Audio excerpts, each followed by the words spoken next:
Je vous rappelle aussi que nous sommes dans la dernière semaine de la vie de Christ sur terre. C'est la semaine de la Passion.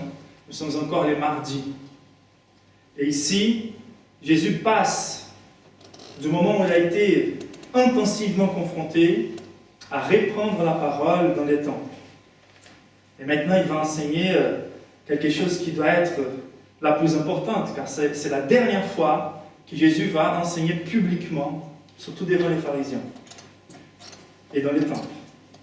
Donc, nous sommes devant des textes les plus importants, comme j'ai mentionné par la prière, des Écritures. Mais il y a un lien intéressant entre les passages que nous venons d'étudier, dont un scribe pose une question très importante à Jésus. Quel est le premier de tous les commandements? Et Jésus va résumer toute la loi par l'amour. Il va dire, c'est d'aimer le Seigneur, ton Dieu, l'unique Seigneur, avec tout ton cœur, toute ta pensée, toutes tes affections et toutes tes forces. Et le deuxième, qui est semblable à celui-ci, c'est d'aimer les prochains comme à toi-même. Donc Jésus va résumer l'accomplissement de la loi, il ne va pas nier qu'il existe une loi, et qui pour être sauvé, nous devons obéir quand même la loi.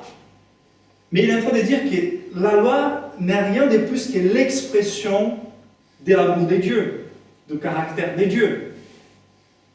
Et le plus grand échec de l'humanité, c'est que nous avons échoué dans les champs de l'amour. Dieu attendait-nous simplement que nous aimons ce qui est le plus aimable et que nous vivons en affichant l'amour le plus excellent, l'amour de Dieu. Mais à la fin de ces passages, on voit que cet homme, il est capable de répondre avec intelligence, selon les paroles de Jésus lui-même, et qu'il est capable d'apprécier l'enseignement du Christ. Il est d'accord avec ce que Jésus venait d'enseigner. Sauf que Jésus va lui dire, félicitations, tu es sauvé. Non, il va lui dire, tu n'es pas loin du royaume de Dieu. Et donc c'est un avertissement énorme, car cet homme-là, il a pu comprendre l'enseignement à propos de la loi, il a pu comprendre l'amabilité de ce que Dieu exige de l'humanité, il a pu être d'accord avec l'enseignement d'un grand maître, le Christ, mais il n'était pas encore en train d'accomplir ce qu'il avait exigé. Il n'était pas en train d'aimer le Seigneur ton Dieu. Et donc la liaison entre ces deux passages, c'est l'amour du Christ va s'afficher davantage à partir de là. Il a vu la situation de cet homme, et maintenant c'est à Jésus d'enseigner. C'était aux personnes de poser des questions, et maintenant c'est à Jésus de poser une question. Et la liaison, elle est claire. Qui les scribes disent être les Christ. Donc ce que Jésus est en train de faire ici, c'est démontrer qu'est-ce que cela veut dire d'aimer les seigneurs. Qu'est-ce que cela veut dire d'aimer le Seigneur ton Dieu? Qui est le Seigneur? Et là, le plus intéressant, c'est Jésus en train de pointer vers soi-même, en train de se dire, d'aimer Dieu de tout ton cœur, c'est d'aimer Jésus. C'est de comprendre qui Jésus est. Et là, c'est aussi une façon dont les Christ, envers cet homme et cette multitude qui est devant lui, bien sûr, être en train d'afficher son amour. Il va montrer comment, même si on n'a pas la capacité d'aimer Dieu parfaitement, Jésus est celui qui va pourvoir cet amour, cet accomplissement de la loi à notre place. Mais le plus important, c'est de voir qu'il, lui, le Christ, il est la provision, il est l'accomplissement. Une chose à remarquer aussi, d'une façon préliminaire encore, dans ces textes, c'est de voir quelle est la tâche numéro 1 de l'Église. Donc, Jésus était dans les temples quand il enseignait, il est confronté par plusieurs scribes. Et il ne fallait pas avoir la moindre doute de quelle est l'occupation principale du Christ. Il était bien sûr en train d'accomplir ce dont on a besoin pour être sauvé, mais il était toujours en train de pointer de la façon la plus claire possible qu'est-ce que c'est l'Évangile. Comment on peut comprendre l'Évangile? Ça veut dire l'Évangile est quelque chose qui doit être communiqué avec la plus évidente clarté au monde. C'est triste qu'aujourd'hui, on parle que nous sommes les peuples de l'Évangile, mais on s'occupe très peu de l'occupation centrale de Christ, l'enseignement. C'est très très difficile, je dirais même c'est impossible qu'on arrive à la compréhension correcte de Christ qui par nos sentiments, qui par la subjectivité de nos expériences envers Dieu, qui par ce qu'on sent. Ces hommes-là, ils avaient quelque part une appréciation, une affection envers Jésus. Le peuple l'écoutait avec du plaisir. Mais Jésus voulait qu'ils comprennent vraiment quelle est la conception salvatrice de Christ. Donc Jésus, il était en train de faire l'enseignement par la réponse aux questions qu'il posait, même quand ces questions étaient posées d'une façon hypocrite. Il a toujours profité des confrontations cyniques pour enseigner quelque chose d'important. Et donc l'Église doit être prête à répondre aux questions de nos espoirs, de notre espoir. On ne doit pas avoir peur des questions. Au contraire, on doit être prêt à répondre aux questions. Dieu ne nous appelle pas à la crédulité, une croyance aveugle. Il nous appelle à la foi. La foi veut dire on va faire confiance à ce que Dieu a révélé. On va reconnaître qu'il y a des choses que Dieu nous a révélées qui dépassent notre capacité de compréhension, mais on ne va jamais mépriser les vérités bibliques à propos de Christ, les doctrines. Jésus est en train de discuter en termes de doctrines dans ces passages. Et ce qui est intéressant, c'est qu'il passe de la défense de la vérité, devant toutes les attaques, à l'enseignement positif de la vérité. Donc, Jésus est ici en train de reprendre sa tâche principale. Il est ici maintenant, il est à nouveau dans les temples, il est toujours dans les temples, et il est dans les temples pour enseigner la vérité à propos de l'Évangile.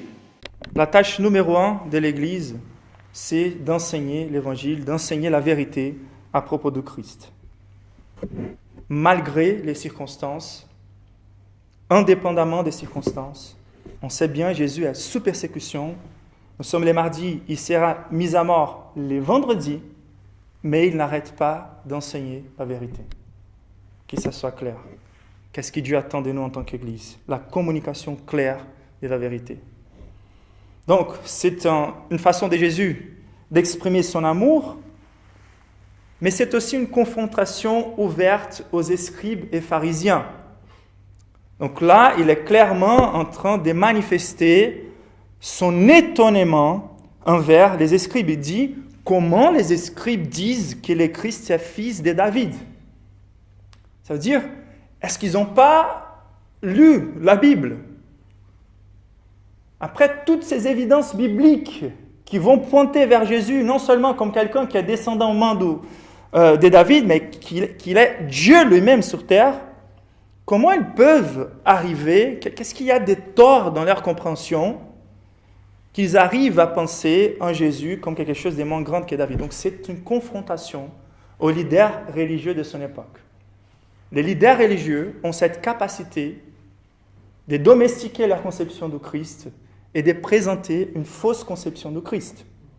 Car ils sont des fois plus attachés à leur préférence dans leur conception de divinité que de présenter la position biblique. Les pharisiens attachés au domaine qu'ils avaient établi sur les fidèles, aux richesses qu'ils avaient gagnées sur terre. Ils attendaient un contrôle militaire. Ils voulaient la prospérité ici et maintenant. Ils n'arrivaient pas à voir que Jésus était d'un ordre de salut supérieur et détaché à celle qui s'attendait. Et donc, la seule chose qui peut empêcher ces hommes de regarder la vérité à propos de Christ, c'est leur ventre, comme dit l'apôtre Paul. C'est leur ambition, leur pensée terrestre. Et ça ne les rend pas excusables. Car s'ils ont quelque chose qui les aveugle, qui c'est leur méchanceté, la Bible elle est très claire quand elle présente la vérité à propos de Christ. Ils sont inexcusables. Et devant les Christ ici, nous voyons plusieurs publics. On a les disciples, on a les scribes, les pharisiens, les sadducéens, tous ceux qui étaient dans les temples. Mais on trouve aussi ici cette grande multitude Et c'est ça vraiment qui c'est un nouveau avertissement pour nous. Car on sait bien que cette même multitude qui est là, les vendredis, va être en train de crier « Crucifiez-le ». Donc, il nous faut vraiment examiner notre cœur devant les vérités que Jésus est en train de défendre dans ce texte à propos de lui-même et évaluer notre conception de Christ. Est-ce que notre conception de Christ, c'est la conception biblique ? Si c'est la conception biblique, ça veut dire que nous sommes proches de la conception de Christ qui nous sauve, mais si elle est différente de celle que Jésus va présenter, nous pouvons être très proches du royaume de Dieu. Mais cela ne veut pas dire que nous sommes dans le royaume de Dieu. Donc il nous faut vraiment être disposés à nous examiner, car c'est aussi l'expression de l'amour de Christ. Aucune chose, aucune réaction n'invalide le fait qu'ici Jésus est en train de manifester son amour. Car sans la conception correcte du Christ, il n'y a pas de salut. Et c'est pour ça qu'il est insistant à montrer la vérité à propos de soi-même. Ne faites pas confiance dans la mentalité et la pensée des leaders religieux s'ils ne sont pas en train de pointer la vérité biblique à propos de moi. Jésus veut que cette multitude, que ses disciples soient sauvés. Et donc la vérité centrale du texte, c'est que Jésus-Christ, le fils de David, il est le Dieu souverain. Si votre conception de Christ est différente de celle-ci, vous n'avez pas la conception de Christ qui sauve. Jésus, il est le Christ, ça veut dire qu'il est le Messie promis. C'est lui qui va venir de l'ordre de Dieu pour délivrer son peuple de la corruption. Progressivement, cela est très rendu clair que cette corruption n'est pas le fait qu'on soit dominé par Rome, par Nabucodonosor, par Pharaon, mais c'est l'esclavage du péché. Donc le Messie, c'est celui qui va venir pour nous sauver, pour nous délivrer. Mais le Messie, il est descendant de David, donc Jésus-Christ, le fils de David. Il était vraiment homme. Il faut qu'il soit 100% homme pour qu'il soit capable de nous représenter. Il faut qu'il accomplisse l'obéissance parfaite qu'on n'arrive pas à accomplir et qu'il souffre sur sa chair la punition de nos péchés. Mais il ne peut pas le faire s'il n'est pas 100% Dieu. C'est pour ça qu'il est fils de David, Jésus-Christ, il est aussi le Dieu souverain. Il faut qu'il soit au contrôle de toutes les circonstances, qu'il soit 100% saint et pur pour pouvoir résister à toutes les tentations et ne pas pécher. Et il faut aussi que sa préciosité soit tellement infinie à point d'être capable de la valeur de sa vie donnée, pouvoir couvrir tous ceux qui croient en son nom pour les saluts. Et donc, le Christ, fils de David, elle est Dieu souverain. Cela, c'était l'emphase de Jésus, surtout dans ce moment final de sa mort. Et pourquoi ? Pour fortifier les témoins des chrétiens. Imaginez-vous, les 12 qui sont là en train de raccompagner le Christ, on sait bien, Pierre va bientôt les nier. Mais le fait, c'est que la persécution augmente et le Christ, bientôt, sera en train de porter une croix. Sera en train de mourir. Et même le voleur de la croix, celui qui n'a pas été sauvé, si tu es le Christ, pourquoi tu ne descends pas de là ? Ça veut dire, si tu es vraiment Dieu, si tu as vraiment toute la puissance au monde, comment tu as pu subir, apparemment vulnérable, apparemment sans contrôle, comment tu as pu être si fragile ? Et en fait, l'emphase de Jésus ici, c'est que cette apparence fragilité, la façon dont il est vulnérable à la persécution, n'est pas quelque chose qui est en train d'afficher les limitations dans la souveraineté de Dieu, mais bien au contraire. Le fait que Jésus soit en train de nous communiquer clairement qu'il est roi dans les moments finaux de sa vie, la façon dont il est en train de confronter tous les pharisiens et les scribes avec autorité, la façon dont il est en train de prononcer sa mort et sa résurrection à plusieurs reprises, c'est pour montrer à tous ses disciples, ne soyez pas surpris, il faut que cela arrive. Cela a été révélé partout dans la Bible jusqu'aujourd'hui. Donc au lieu que ma soumission à la souffrance soit vue par vous comme un signe de fragilité, que vous sachiez que j'ai prononcé et qui me conduit pendant tous ces parcours avec toute l'assurance, avec tous les contrôles, personne n'a pu détruire aucun de mes arguments. Ce n'est pas eux qui m'ont soumis, c'est moi qui ai livré ma vie. Et c'est cette emphase-là qui doit venir et revenir à nos esprits lorsque nous sommes devant la persécution. Il reste au contrôle. Et voilà l'emphase de Jésus si proche de sa mort. Et donc, la vérité centrale, c'est que l'expression maximale de l'amour de Christ, c'est cette communication de la vérité à propos de Christ, même dans des moments où, apparemment, il est fragile. Donc, comme C.S. Lewis a dit une fois, Dieu ne laisse la moindre fenêtre ouverte, avec d'autres mots bien sûr, mais il ne laisse la moindre fenêtre ouverte pour traiter Jésus simplement comme un bon exemple ou comme un bon maître. Soit il est celui qu'il réclame être, ça veut dire 100% Dieu et 100% homme, soit il est folle, soit il est un menteur. Et voilà que la seule chose qu'on ne peut pas dire, c'est Jésus était qui un bon maître. Si vous êtes d'accord qu'il est un bon maître, il faut être d'accord avec ce qu'il enseigne. Et son enseignement, c'est « Je suis Dieu ». Et n'importe quelle conception vous avez de Christ, si elle est moins grande que celle-ci, la vérité, c'est que nous ne faisons pas partie du royaume de Dieu. Donc, mon argument ici, ou la vérité principale de ce texte, c'est l'apparente vulnérabilité de Christ n'est pas un signe de sa fragilité, mais de la gloire de sa souveraineté. Êtes-vous avec moi? Les personnes vont se dire et vont mettre en question, surtout quand les chrétiens sont en train de souffrir, comment Dieu peut être bon, comment Dieu peut être souverain, si ceci et cela se passe.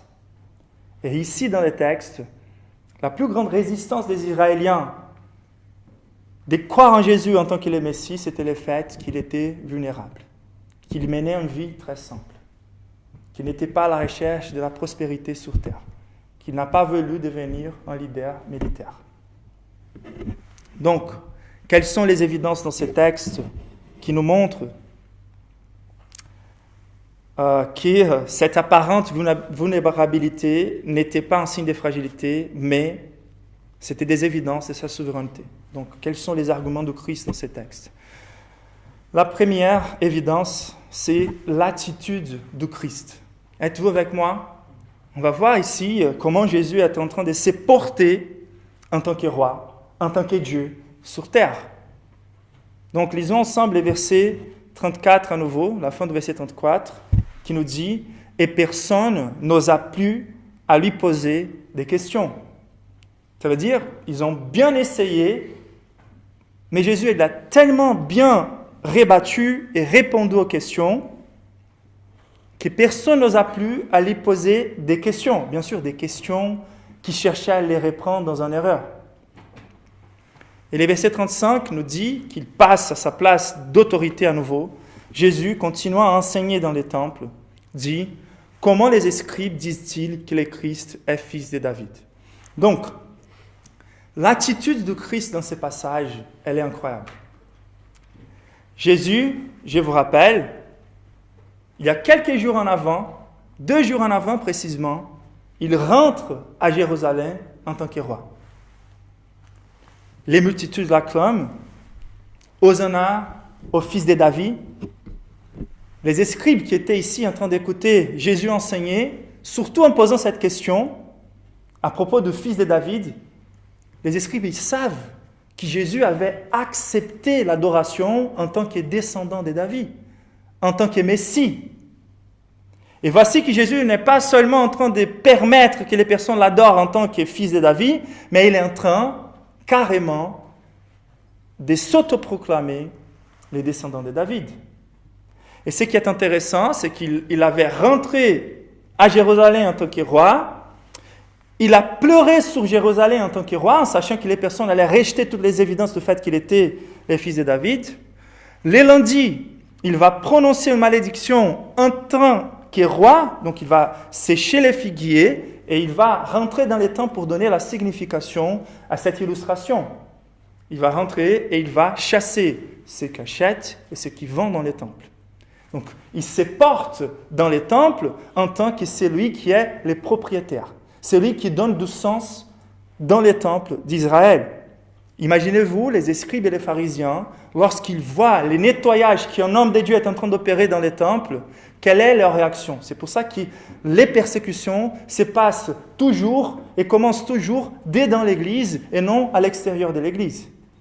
Ce sont des hommes réveillés par Dieu qui essayent d'opérer un nettoyage dans l'Église et qui des fois sont persécutés par des faux prophètes, des faux leaders.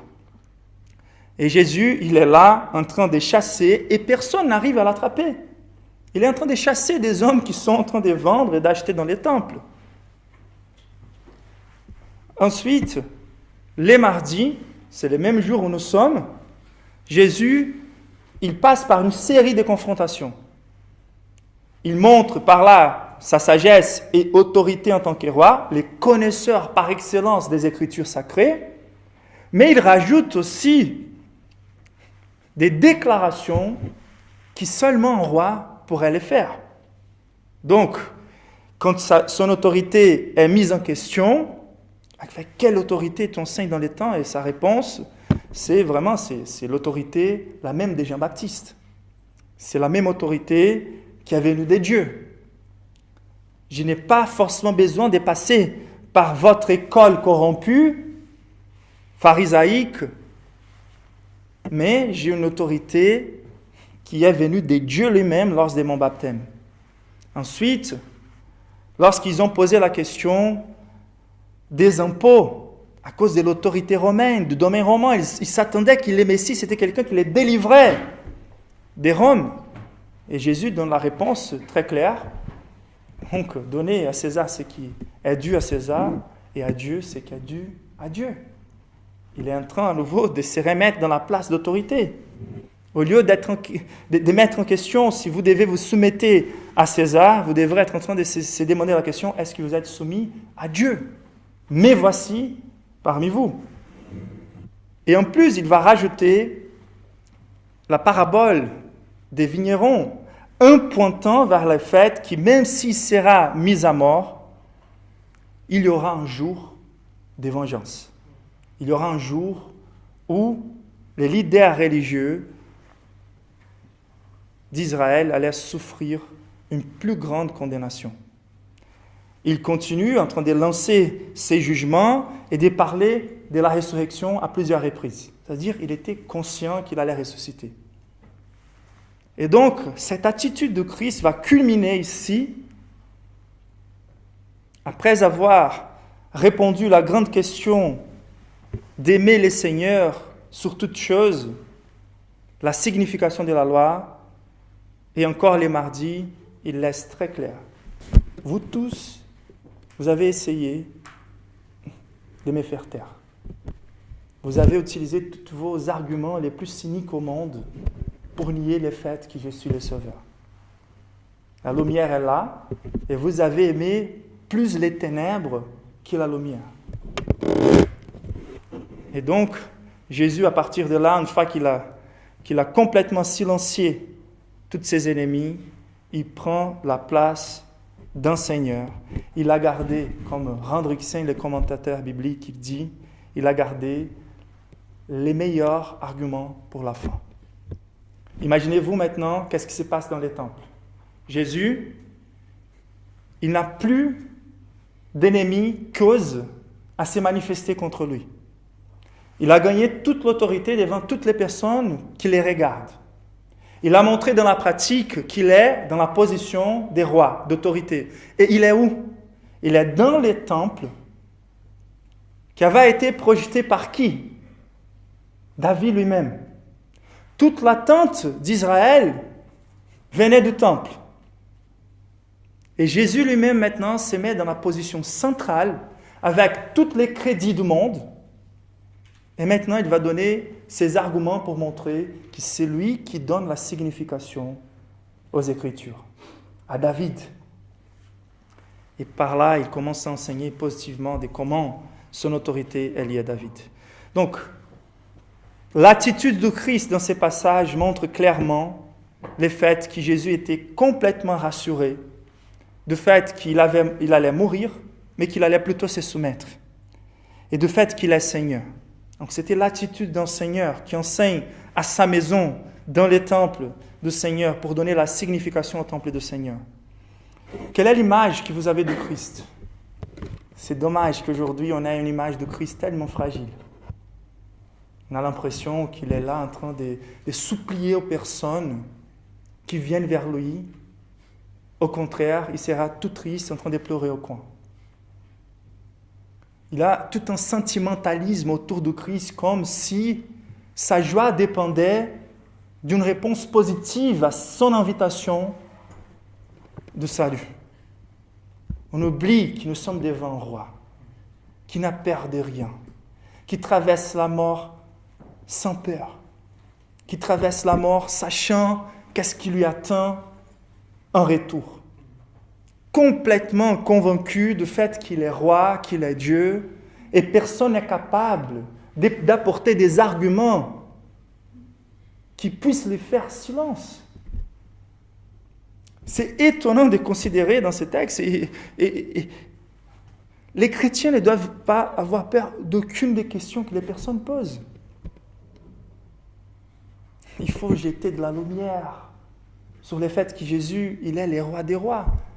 L'attitude de Christ devrait modeler notre attitude dans l'évangélisation, devant les persécuteurs. Il n'a peur de rien. Intéressant. Il reste avec de l'amour, il profite des questions, des mauvaises intentions pour montrer la vérité amoureuse envers lui-même, mais il est inébranlable. Je ne sais pas quels sont les arguments qu'il t'a déjà utilisés pour te défendre de la vérité à propos de Christ. Quelles sont les excuses qu'il utilise des fois pour se dire « mais voilà, les chrétiens ont fait de la guerre, etc. » On n'est pas en train de parler des soi-disant représentants de Christ, nous sommes en train de parler de Christ lui-même. Et comment la Bible exige que les chrétiens se portent. Il s'agit des faux croyants et vous savez cela.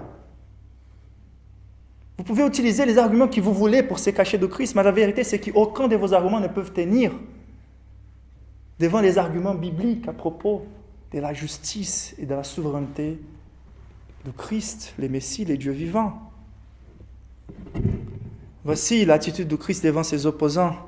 Il répond à toutes ces questions, même les questions cyniques.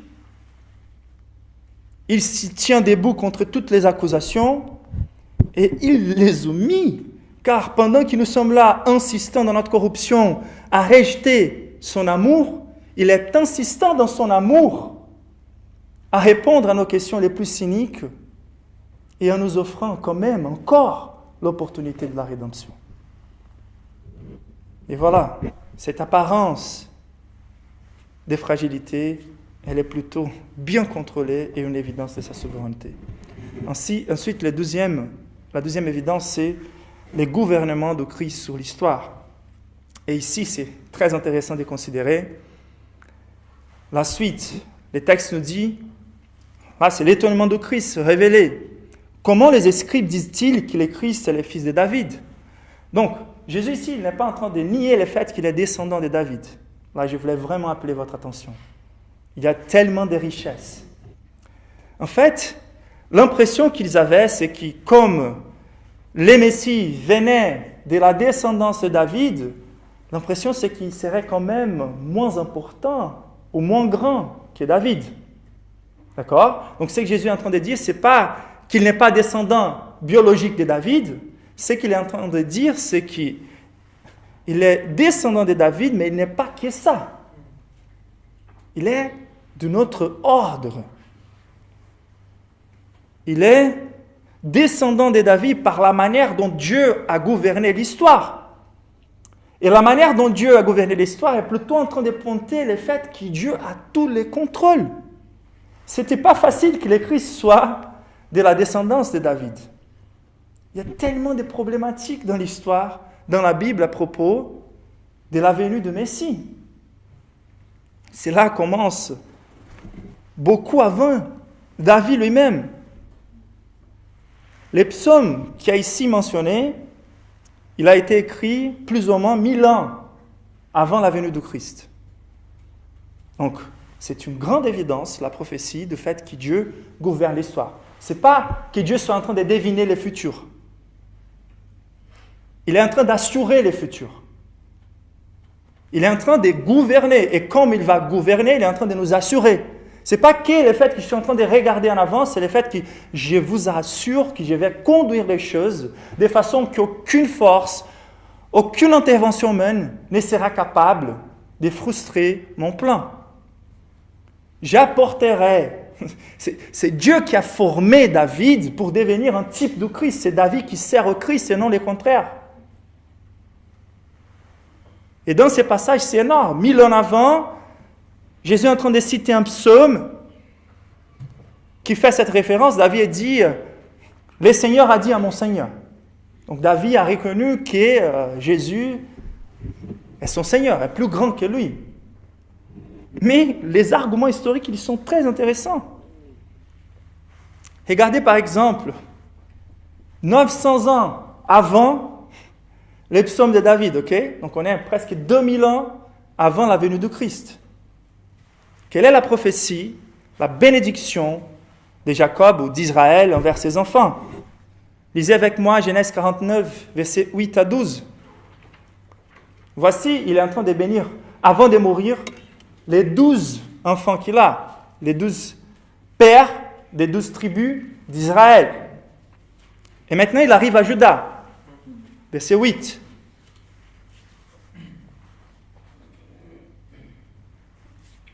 Voici le texte. Juda, tu recevras les hommages de tes frères. Ta main sera sur la nuque de tes ennemis. Les fils dont ton père se prosterneront devant toi. Pardon, les fils de ton père se prosterneront devant toi. Juda est un jeune lion. Tu reviens du carnage, mon fils. Il ploie les genoux, il se couche comme un lion, comme une lionne qui les fera lever. C'est très intéressant. Donc, gardons cette image de lion. Et c'était ça la difficulté des Israéliens de regarder les Christ comme les descendants de David. Car quand on pense à David, on pense au leader militaire qui avait vaincu tous ses ennemis, un lion. Mais on oblige comment la vie de David a commencé. Et voilà l'autre partie de la vérité à propos de la descendance de Juda. Les sceptres, ça veut dire les royaumes, ne s'éloignera point de Juda. Sachez-vous qu'à cette époque-là, Israël était encore une théocratie. Il n'y avait pas encore de royaumes. Les sceptres ne s'éloignera point de Juda, ni les bâtons souverains d'entre ses pieds, jusqu'à ce qu'ils viennent de Shilo et que les peuples lui obéissent. Il attache à la vigne son âne.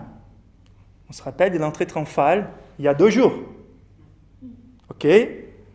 Jésus a pris une ânesse. Et dès 2000 ans avant que les rois existaient, la promesse c'est que la racine de Juda mènera un homme qui attachera l'âne à la vigne. Quelle est l'image de la vigne? C'est ce qu'on va voir par la suite. Et au milieu cèpe les petits de son ânesse. Il lave dans les vents son vêtement, les sangs de Christ. L'ânesse, un roi qui vient dans un âne, on a vu ça ensemble, c'est un symbole d'humilité. C'est un symbole d'humilité. C'est un symbole d'une démarche de paix. Mais c'est une démarche de paix très humble, à point qu'il lave dans les vents son vêtement. C'est-à-dire, Jésus coulait des sangs. Et dans les sangs des raisins, son manteau. Il a les yeux rouges des vents et les dents blanches des lait.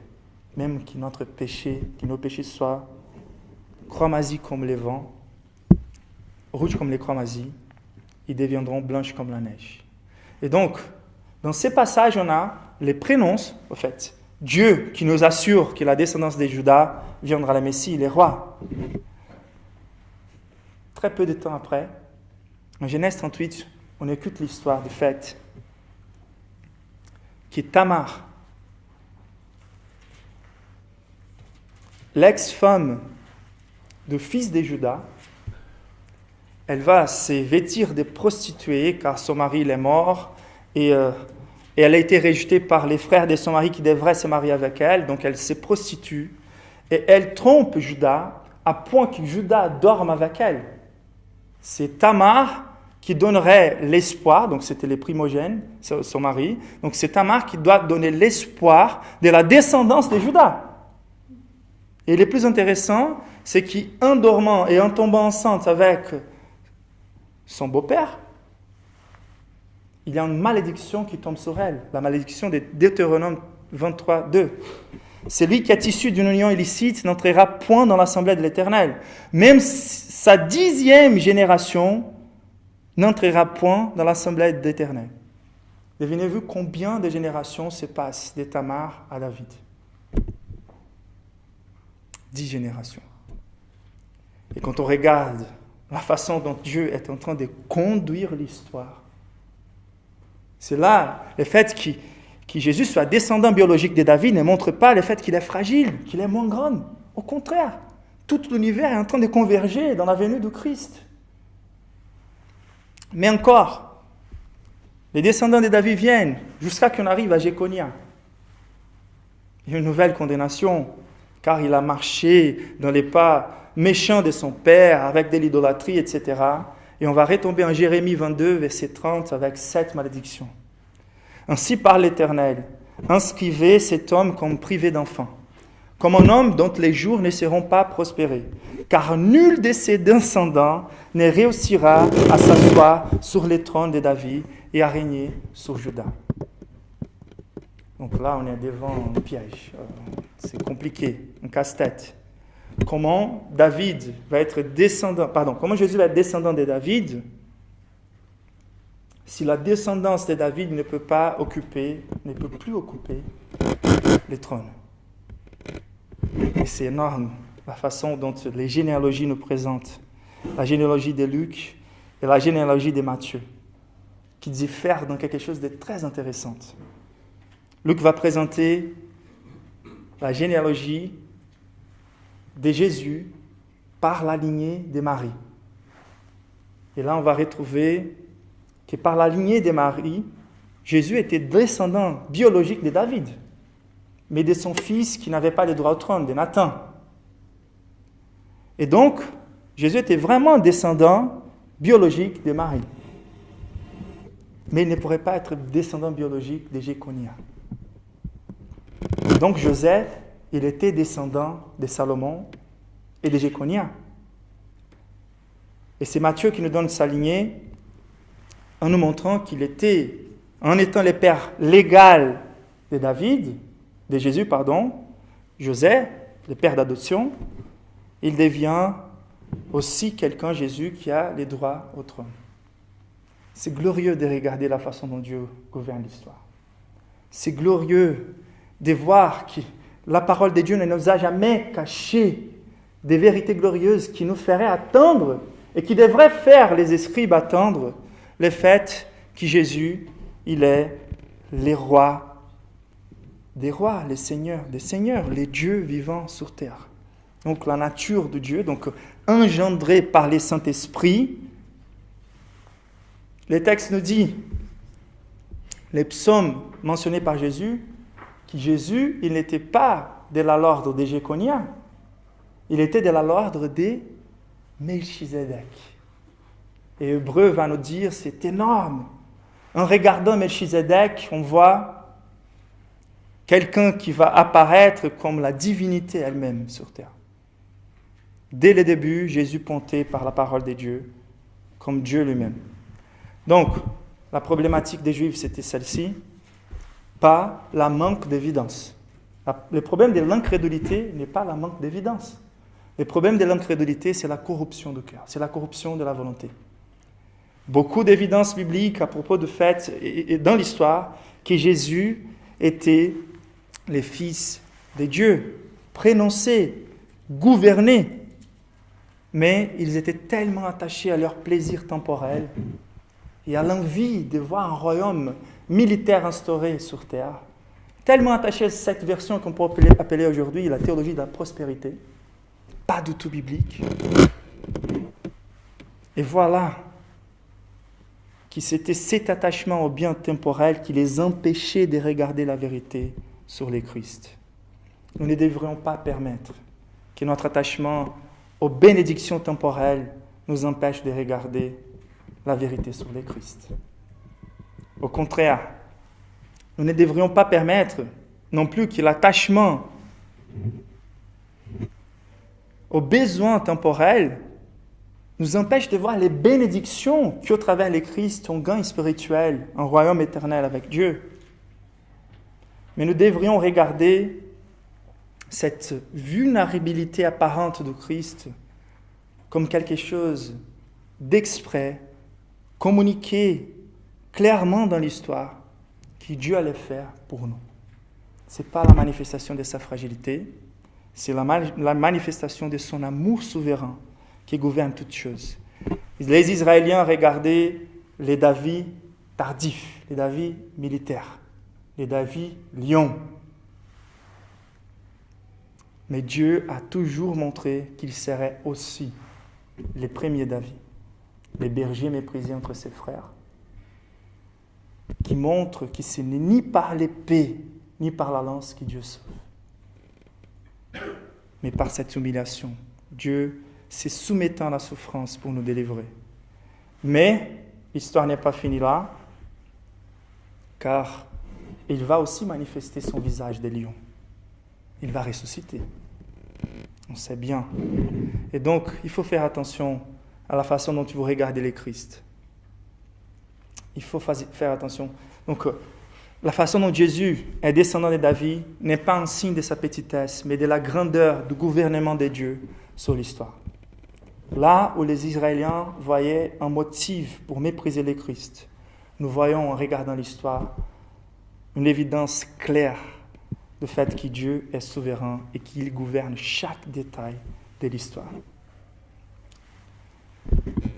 On devrait être étonné avec le fait que Dieu était en train d'élever un David dans l'histoire, en pensant à moi et à toi.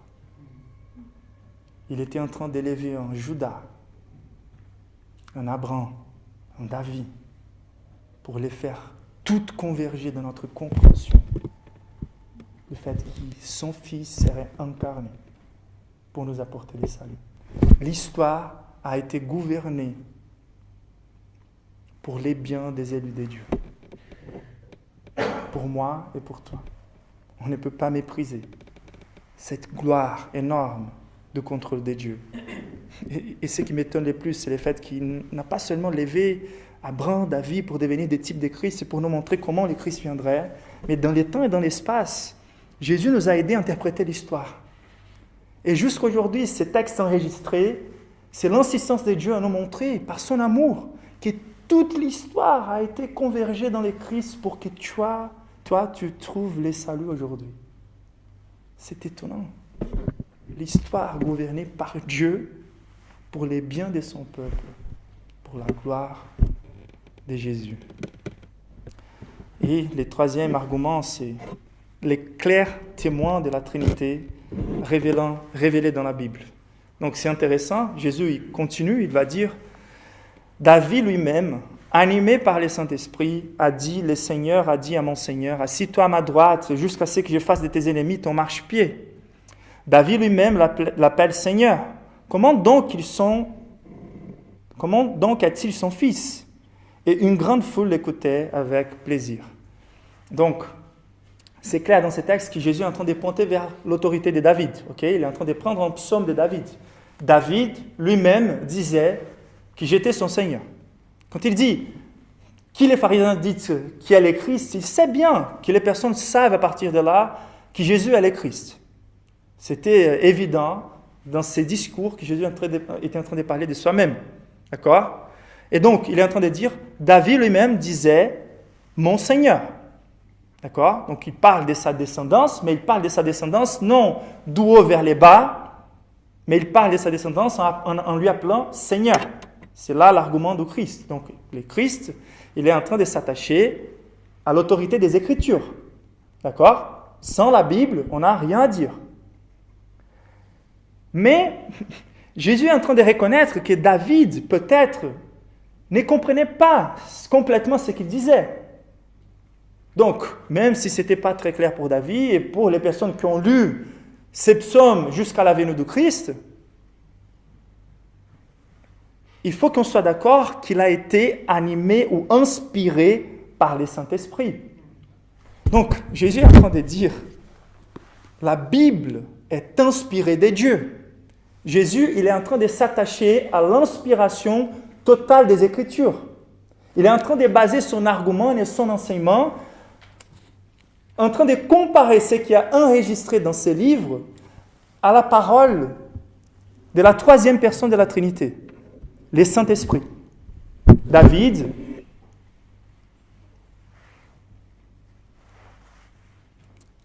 lui-même, animé par le Saint-Esprit ou inspiré par le Saint-Esprit, a dit ceci, a dit cela.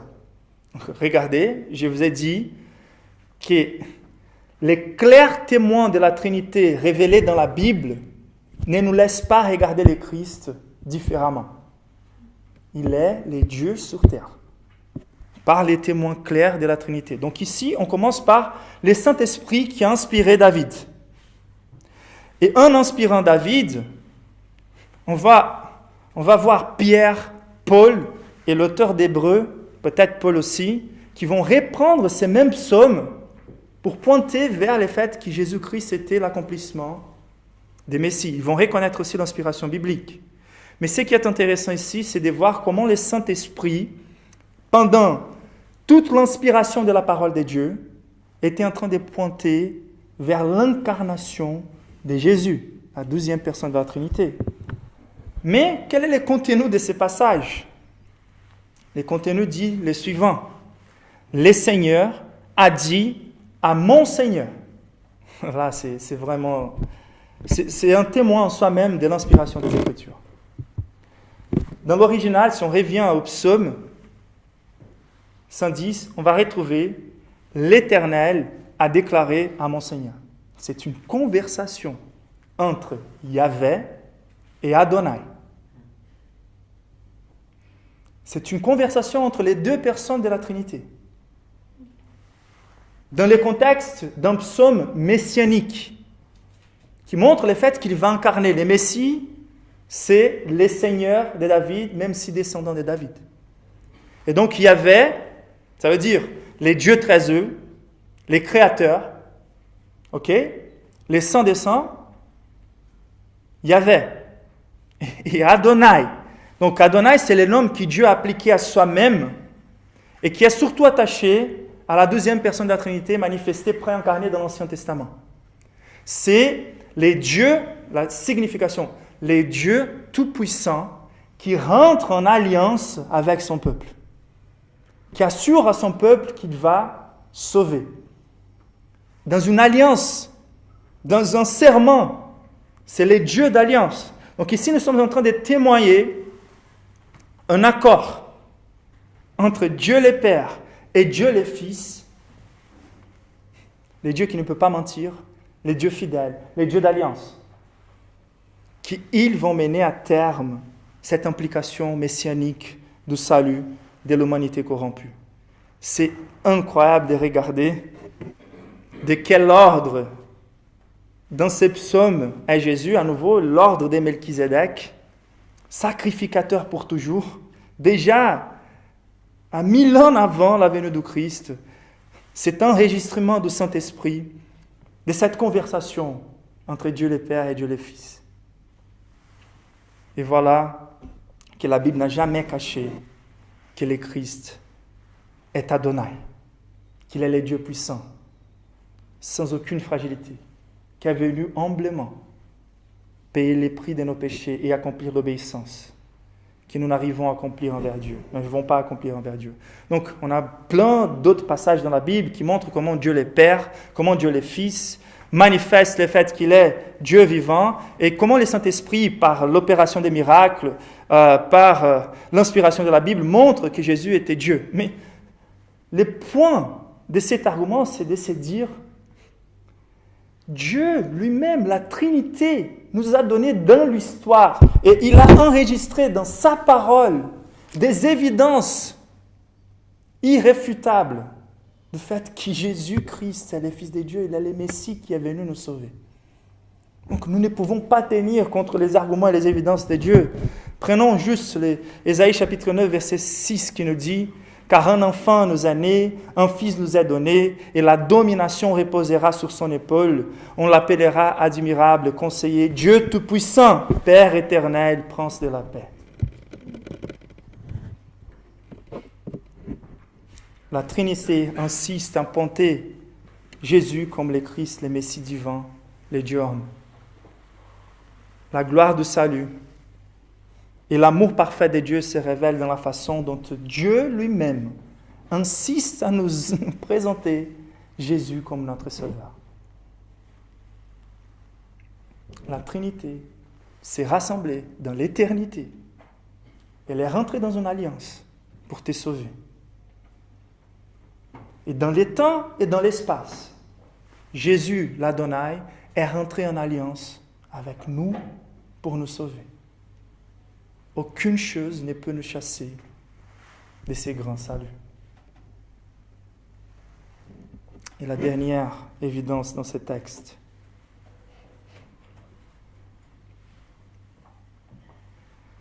c'est l'assurance de la résurrection que Jésus-Christ affiche. Donc, à nouveau, là où on verrait la plus grande fragilité, vulnérabilité de Christ, c'est le fait qu'il s'approche de sa mort. 4 jours d'ici, il sera mis à mort. Mais, quel est le contenu de ces psaumes que Jésus va mentionner? Lisez avec moi le verset 36. Le Seigneur a dit à mon Seigneur quel était le contenu de cette conversation. Assis-toi à ma droite, jusqu'à ce que je fasse de tes ennemis ton marchepied. L'image ici, c'est l'image de David qui va enlever la tête de Goliath. C'est Goliath par terre et les pieds de David sur sa tête. L'image ici, c'est comment Dieu va traiter les ennemis du Fils. Et ces ennemis qui se sont levés contre les seigneurs, contre l'Éternel et son oint.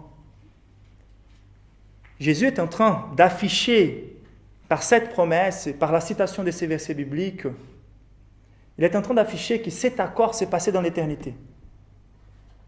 Et que même si il va falloir traverser la mort, Jésus il est rassuré du fait que son Père va venir lui venger. Dans ces langages apocalyptiques, dans ces langages messianiques, après que les fils aient reposé de ses fatigues, il va s'asseoir à droite du Père, à la droite du Père. Et le Père va lui venger. C'est Yahvé qui va venir maintenant et qui va soumettre tous les ennemis du Christ à sa domination. Car dans les premiers moments, l'agneau de Dieu est venu en silence, il ne s'est pas rébellé, il s'est soumis à la mort. Il s'est soumis à ses ennemis pour leur donner une opportunité qu'ils soient sauvés. Mais ceux qui ont persisté à l'opportunité donnée par l'agneau vont subir la vengeance de son Père. Et le Christ viendra comme un lion. La chose qui motivait le plus Jésus dans les moments les plus difficiles de son ministère, c'était l'assurance de la résurrection. On les voit à plusieurs reprises mentionner sa résurrection. Combien de fois, dans ces derniers jours, il avait enseigné en privé et publiquement à propos de sa résurrection. On est très proche de l'épisode où il va prendre une serviette et qu'il va commencer à laver les pieds de ses disciples. Comme s'il était un esclave. Comment il a pu, en étant Seigneur, se porter d'une telle manière? La réponse de Jean, chapitre 13, verset 1, c'est celle-ci. Avant la fête des Pâques, la veille de sa mort, Jésus, sachant que son heure était venue de mourir et point final, non, était venu de passer de ce monde au Père. Et ayant aimé les siens qui étaient dans les mondes, mit les combles à son amour pour eux. Pendant les soupers, lorsque le diable avait déjà inspiré au cœur de Judas Iscariote, fils de Simon, le dessein de les livrer, voilà, Jésus, qui savait que le Père avait remis toutes choses entre ses mains, qu'il était venu de Dieu et qu'il s'en allait à Dieu, s'éleva de la table, ôta ses vêtements, prit un linge dont il s'est saigné, et ensuite il versa de l'eau dans un bassin et s'est mis à laver les pieds de ses disciples et à les essuyer avec les linges dont il était saint. Vous savez quel est le secret pour qu'on puisse devenir aimant de nos prochains et à service de nos frères et sœurs?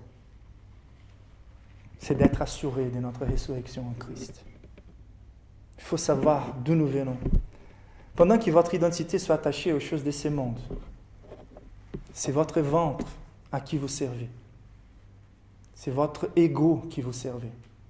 Mais si vous avez comme roi Jésus, et que vous êtes assuré qu'est-ce qui vous attend dans les ciels, la gloire de la communion avec Dieu dans un royaume parfait, où la richesse sera tellement méprisée que nous allons marcher sur des rues d'or.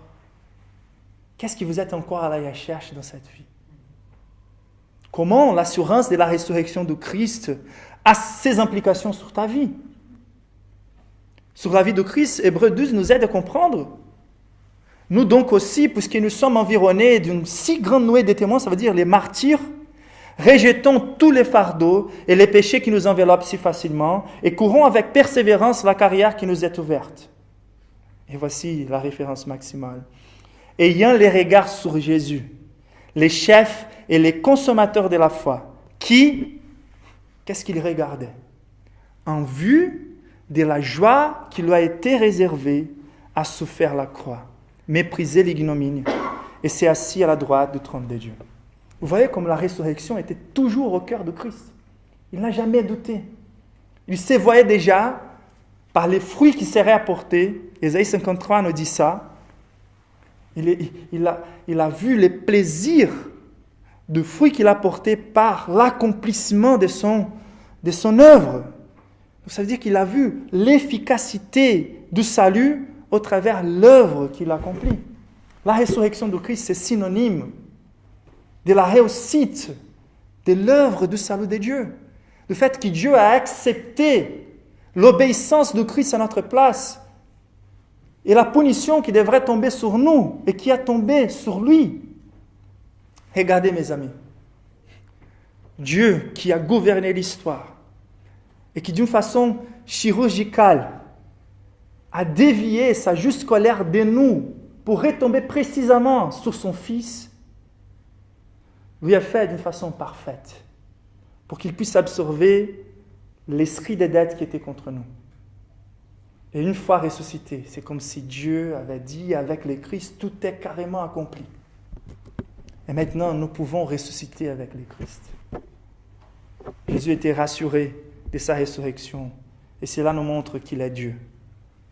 Il ne peut pas être mis à mort car il est Dieu.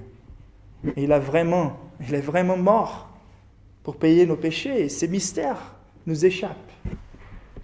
Mais le fait, c'est qu'il n'a jamais douté. Il n'a jamais douté de sa résurrection. Et donc, nous nous trouvons ici entre ces publics qui ont entendu Jésus. Il est venu comme un agneau, il reviendra comme un lion. La constatation, c'est que si nous ne croyons pas dans le Christ comme le Fils de Dieu et 100% homme, nous verrons les lions. Mais Jésus ne nous laisse pas rester apathiques avec cette constatation. Jésus il nous pousse à encourager les personnes, à appeler les personnes, à ne pas mépriser telle grande manifestation d'amour souverain. Jésus nous encourage à prêcher cet évangile avec ces 4 convictions. Il va répondre à toutes les questions. Il reviendra triomphant dans la résurrection. Il nous a donné déjà, par la foi, la résurrection.